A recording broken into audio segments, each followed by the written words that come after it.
आज की बुद्ध कथा के माध्यम से आपको पता चलेगा कि हमारा जीवन कितना अनमोल है और हमें अपना यह अनमोल जीवन कैसे जीना चाहिए।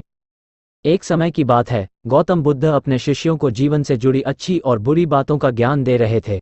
सभी शिष्य बड़े ध्यान से उनकी बात सुन रहे थे। उन सभी में एक शिष्य ऐसा भी था जिसे प्रश्न पूछने की आदत थी। वो उठकर गौतम बुद्ध के पास गया और उनसे बोला, आप हमें जीवन के बारे में जो कुछ भी सिखा रहे हैं उसका क्या फ़ायदा, क्योंकि हम में से कई बच्चे तो ये भी नहीं जानते कि हमारे जीवन का मूल्य क्या है और यह जीवन कितना कीमती है, हमारे लिए है। पहले कृपया हमें बताएं कि इस जीवन का मूल्य क्या है। बुद्ध ने अपने शिष्य की बात सुनकर अपने कमरे में जाकर पत्थर का एक चमकता हुआ टुकड़ा ले आया। मैं तुम्हें इस जीवन का मूल्य तब बताऊंगा जब तुम्हें इस पत्थर का सही मूल्य पता चलेगा, उन्होंने कहा और टुकड़ा अपने शिष्य को दे दिया। आप भी इस पत्थर के टुकड़े को किसी को नहीं बेचें। शिष्य गौतम बुद्ध की बात मानकर बाजार की ओर चले गए। उसने पहले बाजार में एक फल विक्रेता को देखा और उसे एक पत्थर दिखाकर पूछा, इस पत्थर के बदले तुम मुझे कितने फल दे सकते हो? फल विक्रेता ने कहा, यह पत्थर कोई खास नहीं है, लेकिन फिर भी मैं तुम्हें इसके बदले में 10 केले दे सकता हूँ। वो शिष्य उस पत्थर को लेकर आगे बढ़ गया। तभी उनकी मुलाकात एक सब्जी बेचने वाले से हुई। शिष्य ने सब्जी विक्रेता से पत्थर की कीमत पूछी।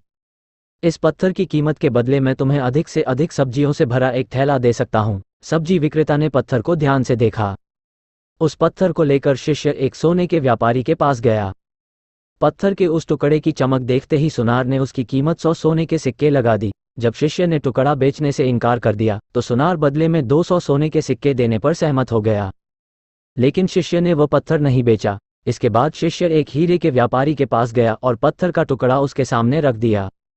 जैसे ही हीरे के व्यापारी ने उस पत्थर को देखा, उसने एक साफ कपड़ा बिछाया, उस पर पत्थर रखा, फिर उसकी परिक्रमा की और हाथ जोड़कर पत्थर को कपड़े में लपेटते हुए कहा, तुम जिसे साधारण समझ रहे हो उसकी कीमत पूछ रहे हो। पत्थर, दरअसल यह एक बहुमूल्य माणिक है। ऐसा माणिक हर किसी को नहीं मिलता। अगर मैं अपना सब कुछ बेच भी दूं तो भी मैं उसकी कीमत नहीं चुका सकता।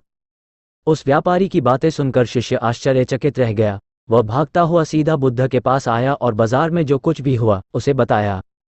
उसकी आश्चर्यचकित बातें सुनकर गौतम बुद्ध बोले, तुम्हारे प्रश्न का उत्तर इस माणिक के मूल्य में ही छिपा है। हमारा जीवन भी एक माणिक है। माणिक की तरह ये भी अनमोल है, लेकिन हम इस बात को हमेशा नज़रअंदाज कर देते हैं और अपने जीवन की कीमत नहीं समझते हैं।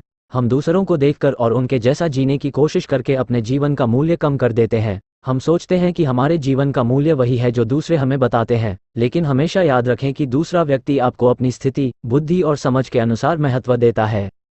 जीवन केवल एक बार मिलता है, इसलिए इसे बर्बाद मत करो। अपने जीवन को उतना ही मूल्यवान समझें जितना आप अपने बैंक में मौजूद पैसों को मानते हैं।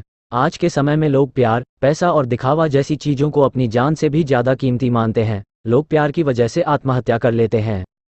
पैसे के नाम पर वो ऐसे काम करने लगते हैं जिससे उनकी ज़िंदगी बर्बाद हो जाती है। नाम कमाने के नाम पर वो गलत काम करने लगते हैं। हमेशा याद रखें कि दिखावा करना जरूरी नहीं है। प्यार दोबारा पाया जा सकता है, पैसा दोबारा कमाया जा सकता है, लेकिन ज़िंदगी दोबारा नहीं पाई जा सकती। इसलिए अपना अनमोल जीवन अच्छे से जिएं, हर सेकंड का आनंद लें।